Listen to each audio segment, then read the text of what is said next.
Hey y'all, welcome to Pack Profile. My name is Isaiah Flores, director and host. This is where I sit down with interesting people in the south side of San Antonio.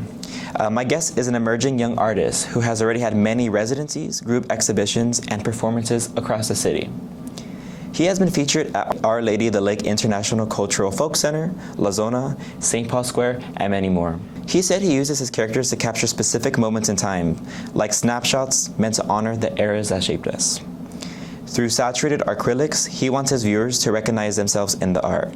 He's done live painting performances at Luminaria Contemporary Arts Festival, taught painting classes at the Museum and other schools, and he's also the second artist on Pack Profile that is currently featured in the Whataburger Museum of Art. Welcome, Josiah Harris. How are you doing today? I'm feeling good today. How are you? I'm doing good. I'm happy to have you here. I know you're really busy. Thank you so much. Tell us about this piece you brought here today. So this is my first piece of my hip hop series. This is called A Tribe Called Quest. So, are these people that you know? Are they? None of them are people that I know, but they do represent me and my brothers. And hip hop is something that we all grew up listening to, and to have a song that's like a group, a tribe, that represents us is something that was really meaningful. So I went out and painted it, and since then.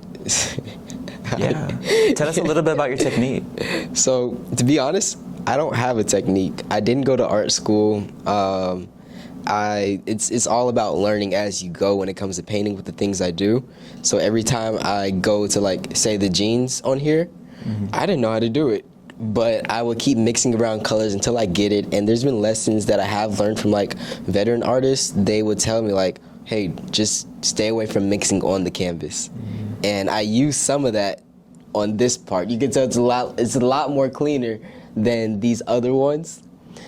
But as I went along with it, I was like, okay, but I actually like the rough feel that the pants have, so I decided to stick with it. And you don't mix on the canvas?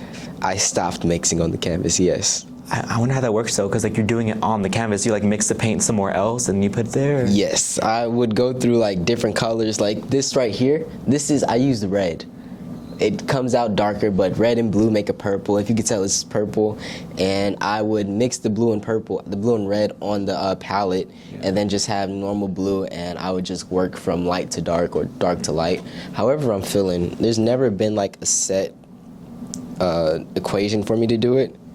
It's just the way I feel to paint. I let the body do what it wants to do. I kind of like how those ended up on the right side. It feels scratchy. Kind of like when you cold wash jeans or some people starch them. I kind of get that vibe from it. Yeah. So has art always been something you've been doing as a kid, or? It has been. Painting, it hasn't been such a thing. There was this time when I was like 7'5". I've told them about it, and it was doing painting for my church. I wasn't doing paintings before that. I was just always drawing and drawing, but my mother, she wanted me to do the painting for the church. It was for this charity event, and the event comes, I do my little stork biting on a frog, and they sell it. They sold it for $100. I was like, yes!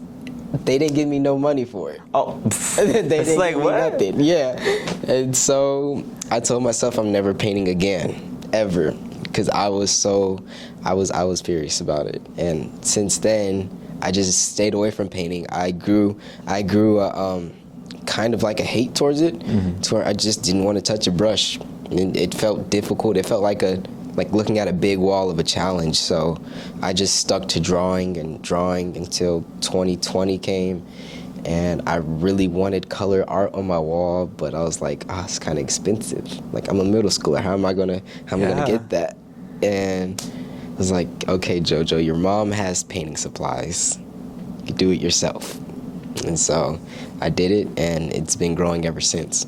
Yeah, painting is expensive. Where do you get your stuff at? Like, all of it from Michael's, using my mom's account. She has so many deals and rewards on there, so it takes a lot off the plate to use it. You've done lots of shows though, like incredible amounts of stuff at La Zona, Brick of Blue Star.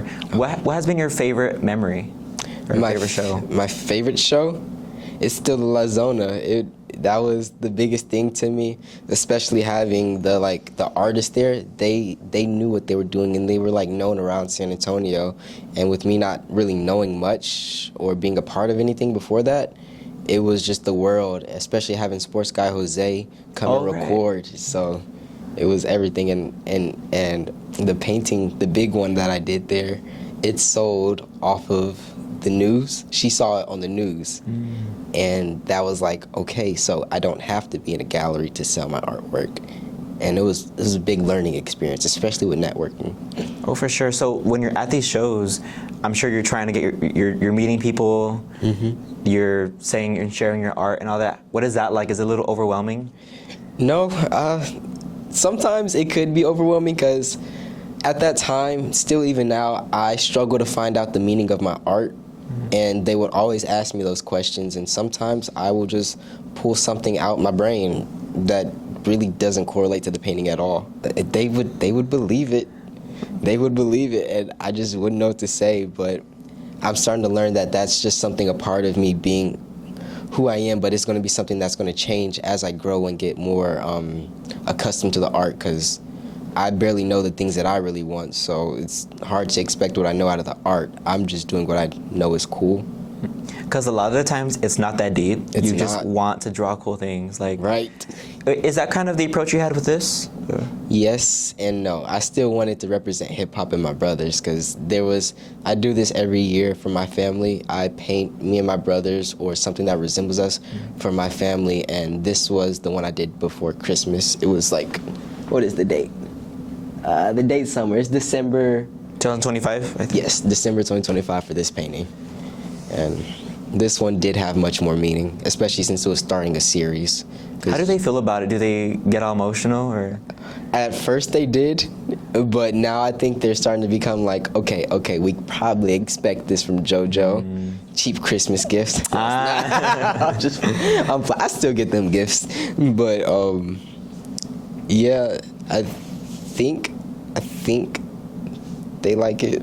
I'm sure they like it, because they're really they love it. Just say that. I've done that too before, where like if it's Christmas and I have no gift, I'm like, I have so much art lying around, just like, Right. take it, like just have it, doodle. And when it comes, that was the La Zona show, right? That you mentioned. Yes. Correct. What was that? That was a Black Men's exhibition, right? Or the Yes, it was sponsored by San Antonio's Ethnic Art Society. It's predominantly Hispanic and African American. We do have some Caucasian people in there, but it's just something that's to represent us as a culture. What was that like? Was it kind of a feeling of community, seeing people like you, or? Yes, it really was, because growing up here in San Antonio, I've only been here for 8 years, but since middle school to now, I've really only seen Hispanic artwork in galleries, and there's like the only works being sold, and so to have a show that was like solely for the Black arts, it was really meaningful and a great opportunity. Was it like, hey, we're here too, that kind of feeling? Yes, it That's very definitely cool. was. And what do you think is so special about the San Antonio art scene? Well, before I ask that, actually, so you're not from San Antonio, or? No, I'm a military brat. I was born in North Carolina, Cherry Point base, but I've only lived there till I was 2, and then moved to Chicago, where all of my family's, that's where they're all from. And then after that, it was back to, it was to Abilene, then Chicago, Chicago, then Abilene for, I want to say 4 years until I turned 8. And then that's when I moved to Louisiana, where we met my dad. He's my stepdad, but he's like my dad to me. So since 2014, he's been there for us, and lived in Louisiana until 2018. And that's where we moved here, the place he wanted to retire at. So he's retired and y'all are settled here. Yes. This is where you call home. This is where Big question. Generally, I don't call the place home unless my family's there. So wherever my family's at, that's where I've grown to be like, okay, this is home. Now I have family like all over, like Chicago, North Carolina. I still have family in those places, and even Las Vegas. Wherever they're at, that's home to me. Is that why you make pieces like this, to stay connected with them in a way? Yes, they really love it, and I solely do it to make my family proud too. That's great. That's really good to hear. What is so special about San Antonio? What have you found here that you like? Oh man, the food. The food? The food. And not only just the food, but art-wise, I see it as a good stepping stone for, you know, the black community to step up in art, because mainly you'll see it's Hispanic. It's a Hispanic-based city, but I want other cities to know that there's other things here than just Hispanic artwork, and I see it as an opportunity for us to like just, you know, be up there together and just, you know, share the city. For sure, there's like development to happen there. Exactly. Is there a favorite restaurant you have here? Whataburger. Whataburger? Whataburger. You actually did art about. You're in the Whataburger Museum of Art, right? Yes, I am. I do have some work in there. And it's like a real like place, right? Like it's like a gallery. Yes, it's a gallery, but my artwork isn't there. Somebody already bought it before they could. Oh shit! And this piece is sold too already, right? Yes, sir. It is. Dang it! How do you? What I was gonna say is I'd asked our past guests like, does he like Tex, or what was I gonna say? If Texas has the best like Mexican food because it's more Tex-Mex here, and he's like, yeah. I think because he has to say that because he's here, like, he's on any flack for that. You mentioned once that you're using the gift that God gave you when it comes to art and everything that you do. Can you speak a little bit about your faith? Yes. Oh, so I grew up as a Christian boy. I have strong faith in Christ, and using painting, I've always been afraid of the future because I'm visually impaired. I don't talk about it much, but my vision's 220, if that gives like a good spectrum for y'all. Glasses don't work on me, so whenever I drive, I have to use these bioptics. They're just like your glasses, but there's a binocular on the top. Okay. Like the lenses, nothing, just glass. I could take those out if I want to, but there's binoculars, and I've always been scared of the future to have a job because I don't want to work somewhere where I'll struggle to see, especially like a computer or teaching, as like it's a struggle. And so I've noticed that God has given me a talent to support myself and my family that I could build on, and this was it to work with. At first I thought it was track. It's like, oh, you're good at it. But it was just something that I was ignoring for a long time, and I thank God every day for this talent he's given me, and I hope that my journey is like a testimony to others to see that God gives everybody a talent to do, and this is mine. It's something that's uniquely you, something you can do. Yes. That's great. And you did mention in your artist statement that you want to support your family and uplift your community. What have they done for you in your journey and everything that you do? Oh, they've done everything. My parents, every Christmas, they would buy me art supplies since 2020. Every Christmas, when they found out that I would actually like to paint, they have always bought me art supplies like Posca markers. Those things was not cheap. Nah, they're $20, right? Right? And so they've connected me with people. If it wasn't for them, the friends they have, I wouldn't be here right now. And they supported me. Like every Instagram post, they would go out, post it, share it with their friends. Even my friends would do the same, and I thank them like every day for it. And my family and friends, they have been the biggest supporters I've ever had with this. That's great. How do they feel about your success? I mean, it sucks sometimes because my family members are like, oh, here come Hollywood. I'm like, well, dang. Like, I don't know. Well, I mean, like, they mean it in love. Yeah.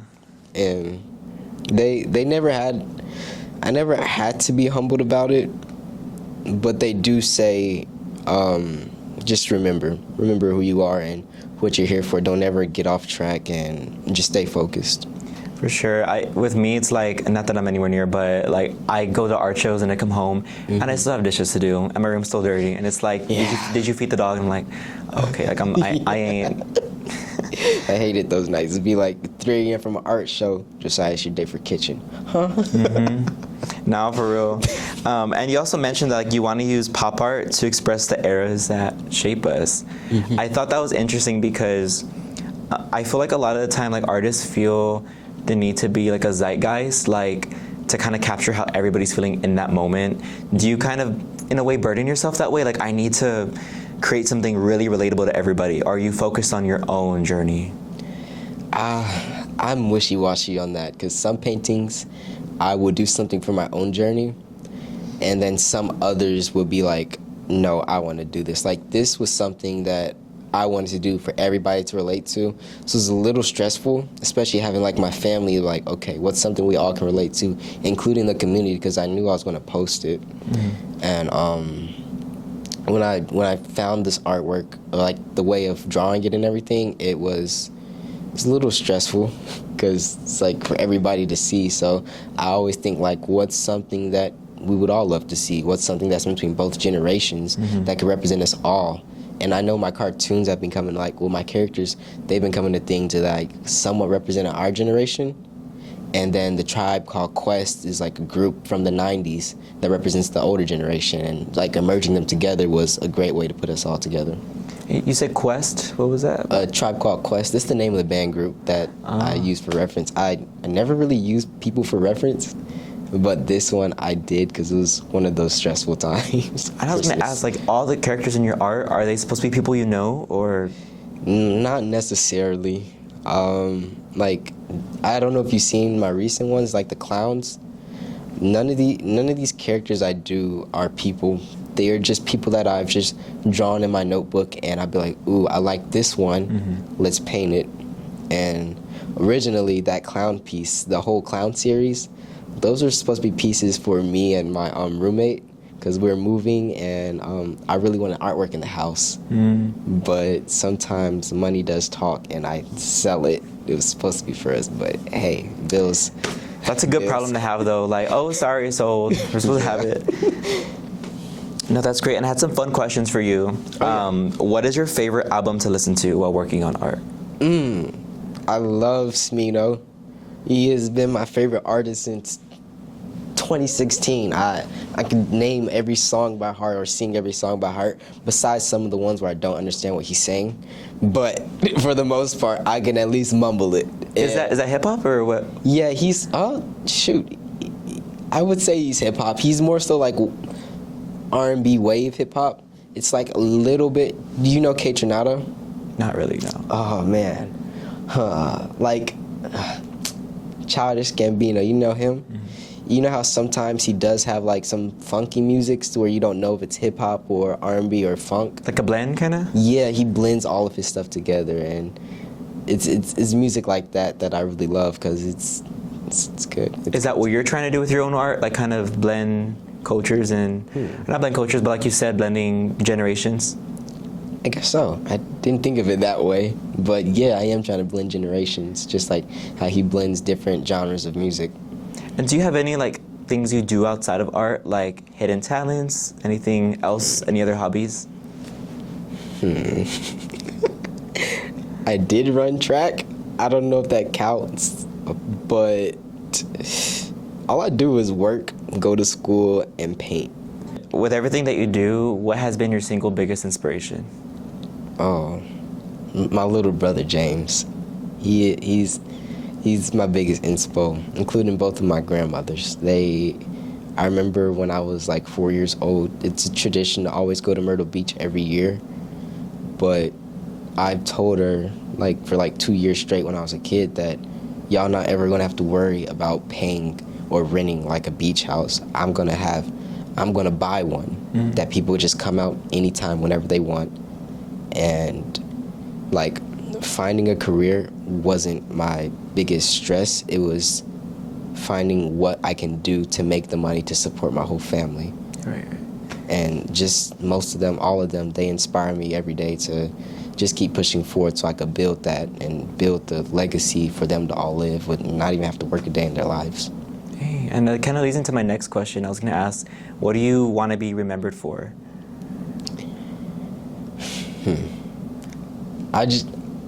I want my family to remember me as the person that was there to give them the life they wanted. Nice. I love everything that you're doing. Thank you so much for coming today. Thank you. Actually, one of the reasons I wanted to have you on here is the Alamo Colleges has had a lot of interest in local art. So if you go down the district, there's something called the Commons Art Gallery, and they have student work, but also Trebla, Albert Gonzalez is there. Yes. It's really cool. Who knows who may see this interview? Yeah, I go to y'all school, so like, let me take an art class, maybe. Oh, hello, wait, you go to SAG, right? Yes. Well, thank you so much for coming today. Thank you so much, and we're grateful to have you're the second artist guest, and actually the last guest we're interviewing before we all graduate. So, What? Why y'all? Who y'all gonna interview next then? We'll see.